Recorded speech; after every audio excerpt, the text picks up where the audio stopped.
Oi, alunos do oitavo ano. Hoje vamos começar um conteúdo novo. Vamos falar sobre a Era Napoleônica. Vamos lá? O governo de Napoleão durou 15 anos e nós podemos dividi-los em dois períodos. O consulado, que durou de 1799 a 1804, e o império, que durou de 1804 a 1815. Então vamos falar primeiro do período chamado de consulado.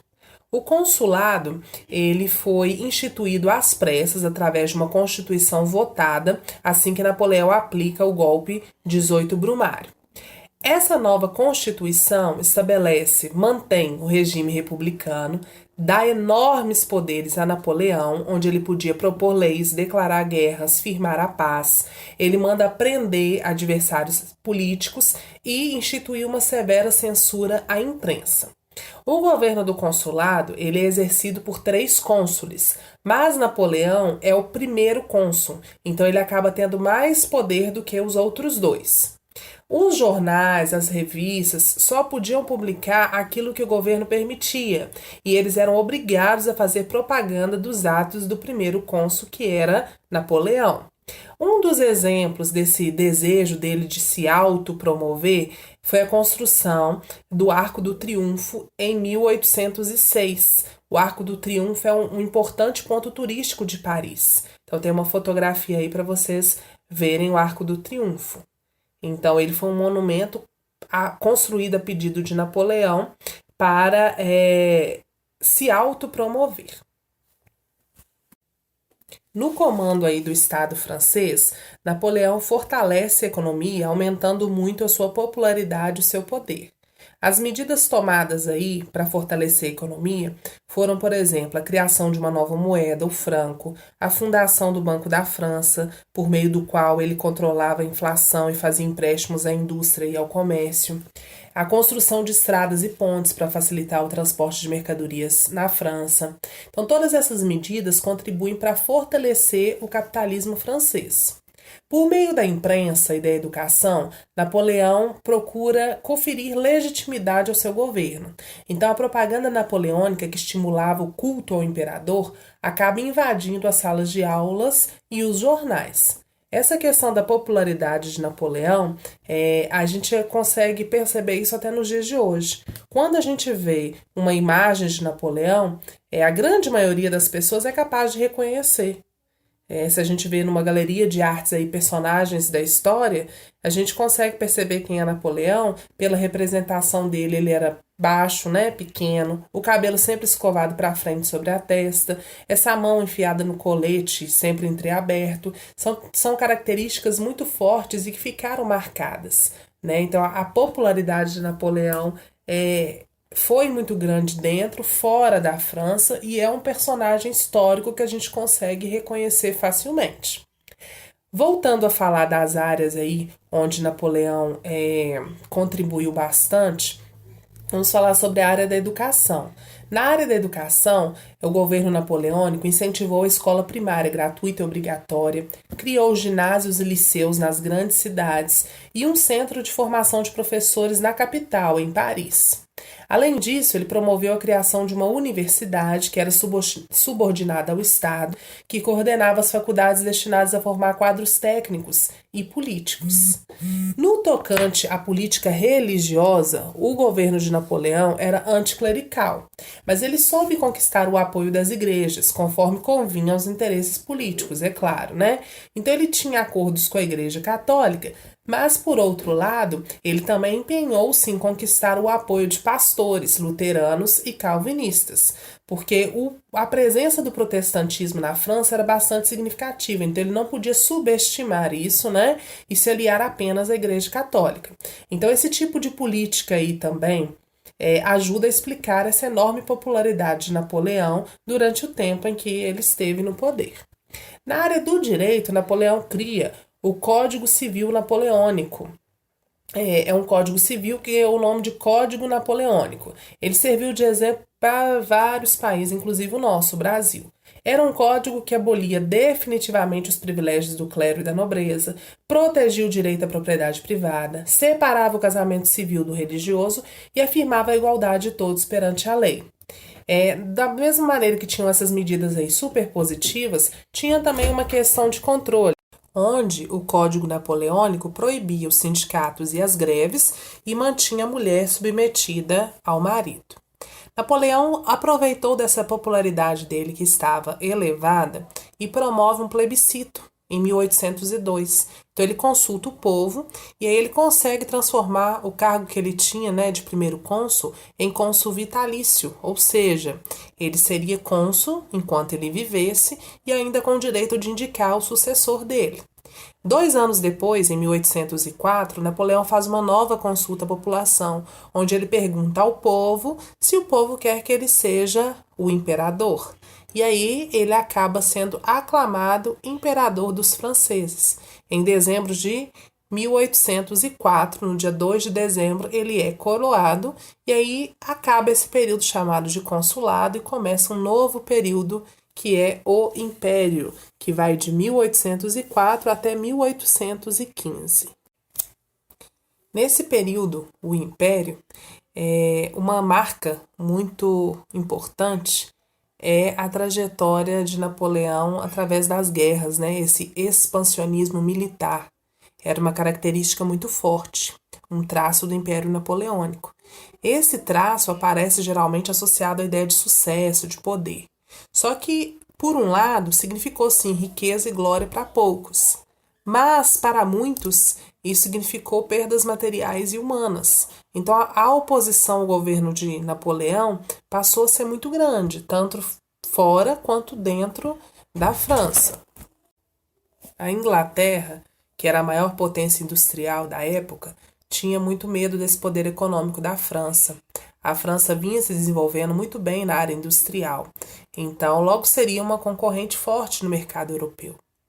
Então, a cada vitória do exército francês, novas terras da Europa eram anexadas.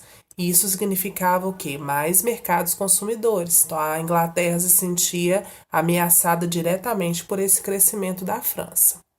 Em 1805, a marinha francesa resolve invadir a Inglaterra, mas ela é vencida pela esquadra inglesa, numa batalha chamada Batalha de Trafalgar.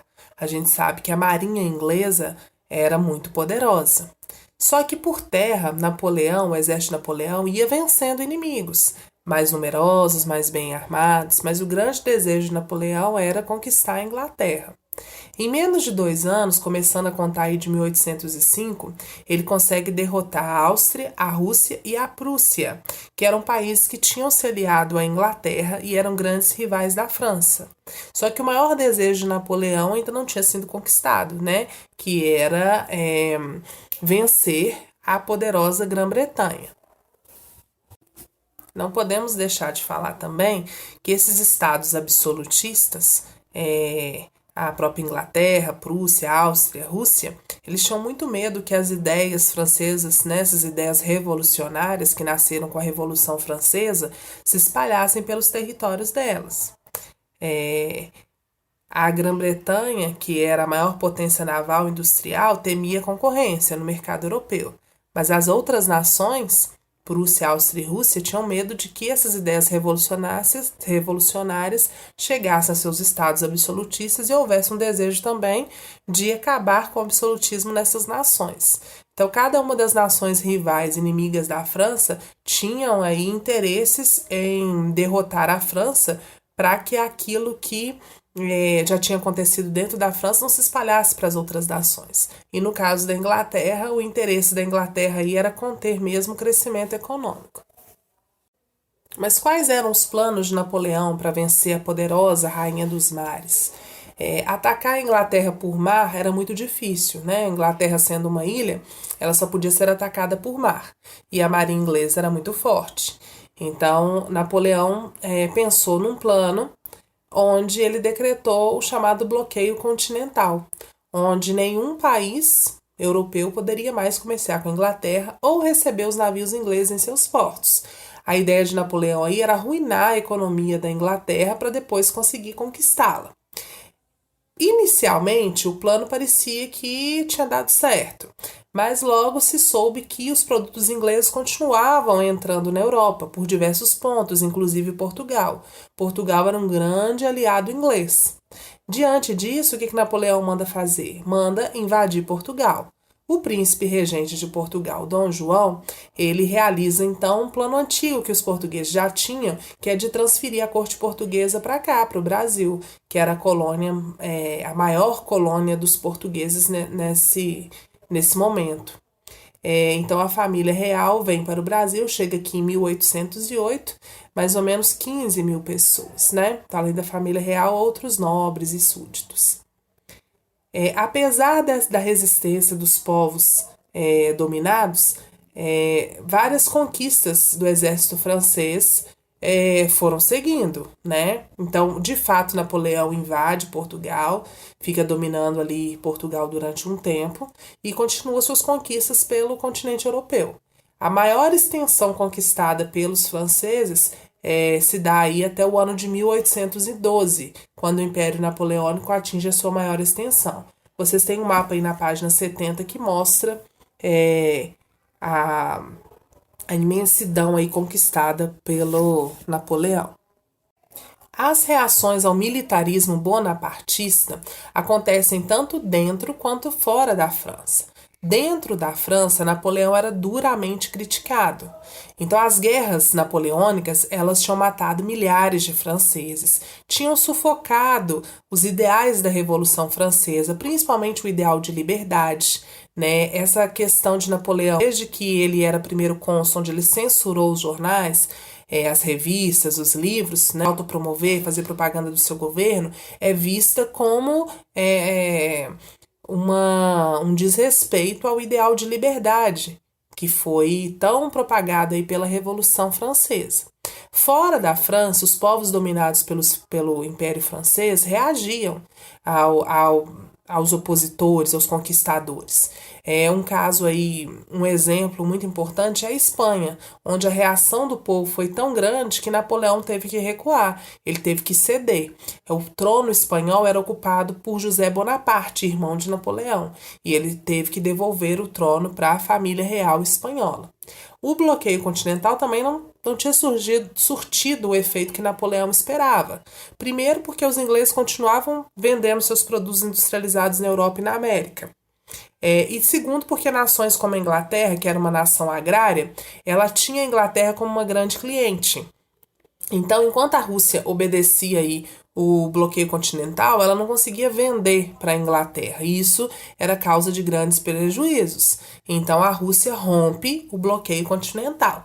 Napoleão não gosta nada disso e aí manda atacar a Rússia. Então, ele manda para o território russo um exército formado de 600 mil soldados e 180 mil cavalos. Mas a resistência do povo russo foi grande, né? E Napoleão, o exército francês, não esperava enfrentar o general Inverno. O que era o general Inverno? Não era uma pessoa, era o rigorosíssimo inverno russo. Então, dos 600 mil soldados que foram para a Rússia, apenas 30 mil voltaram para a França. Então, a derrota aí do exército francês no território russo quebra o mito que tinha na época de que Napoleão, o exército francês, era invencível. E isso acaba encorajando exércitos adversários da França a se unirem mais uma vez. Quem são esses exércitos aí tradicionais? A Inglaterra, a Áustria, a Prússia e a própria Rússia. Então eles formaram um exército gigantesco e que depois de vencer os franceses invade a França e ocupa a capital Paris no ano de 1814.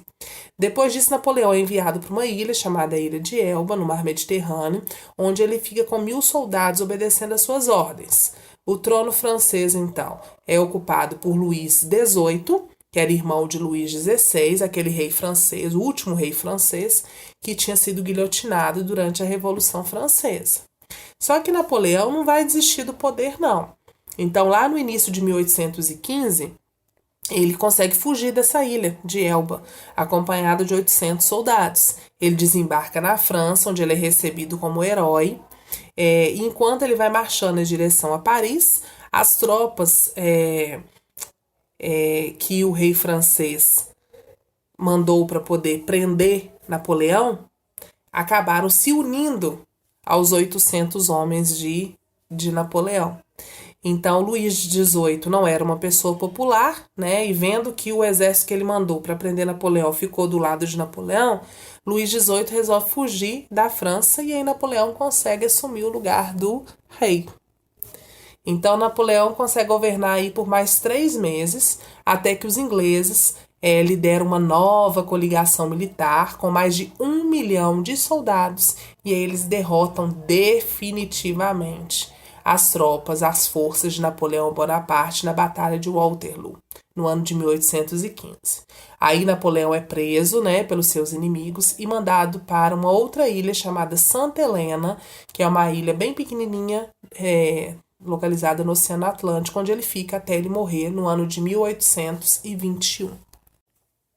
Então, depois da derrota de Napoleão, as nações vencedoras, né, que tinham se unido para derrotar o importante Napoleão Bonaparte, elas acabam se reunindo no Congresso de Viena para decidir como que a Europa agora vai ficar organizada, né? Depois que a França é derrotada. E aí, nessa reunião, eles decidem adotar 2 princípios muito importantes. Um é o princípio da legitimidade, onde diz que é legítima a volta ao poder das famílias que reinavam antes de 1789, que é o ano inicial da Revolução Francesa. Então, com isso, lá o Luís XVIII, que tinha fugido, ele volta a ocupar o trono da França. E o princípio da política de equilíbrio europeu, que defende que as grandes potências, né, para evitar que uma oprima a outra, como aconteceu na época de Napoleão, eles tinham que fazer um acordo entre elas, né, onde elas iam tentar ao máximo evitar esse tipo de situação mais uma vez. Essas 4 nações aí, Inglaterra, Áustria, Prússia e Rússia, elas são consideradas os novos senhores da Europa. Elas acabam redefinindo o mapa aí, a divisão do território europeu, depois que o Império Napoleônico chega ao fim. Só que essa divisão beneficia essas nações, mas não respeita os interesses dos povos das regiões que foram divididas, né? Os territórios dos povos alemães que formavam a Confederação Germânica, por exemplo, foram repartidos entre o Império Austríaco e o Reino da Prússia. Então, os monarcas europeus, eles sabiam que seria muito difícil restaurar a antiga ordem por meios pacíficos, né? Pois as conquistas da Revolução Francesa tinham inicialmente muitos defensores. Então, eles resolvem criar a Santa Aliança, que é uma organização militarizada de defesa mútua, envolvendo Prússia, Áustria e Rússia. Então, os membros da Santa Aliança se defenderiam caso alguma outra nação atacasse. Então, era aquela história, atacou uma, né, uma das 3, as 3 ajudariam a defender. Então, os países da Santa Aliança, eles se julgavam tendo o direito de intervir militarmente em todo e qualquer país onde estivesse ocorrendo movimentos liberais ou com objetivo de independência nas colônias. Então, a Santa Aliança, ela age de acordo com os interesses desses países que envolvem, né? E eles tentam também impedir, através da força, a independência de vários países aqui da América Latina. Então, se algum movimento liberal, algum movimento contra o absolutismo monárquico, né? Lembrando que essas 3 nações eram absolutistas, qualquer movimento que ocorresse e que significasse risco para o absolutismo, esse grupo aí atuaria de forma armada para conter esses conflitos. Então, 8º ano, assim chegamos ao fim desse assunto, né? A Era Napoleônica. Recomendo a vocês que leiam novamente o capítulo, as páginas que falam sobre esse período que eu expliquei na videoaula de hoje, que são da página 66 até a página 74, né? E qualquer dúvida que tenha ficado, vocês já sabem como que vocês podem me contatar, né? Através do e-mail. Então, um abraço, fiquem com Deus e até a nossa próxima videoaula.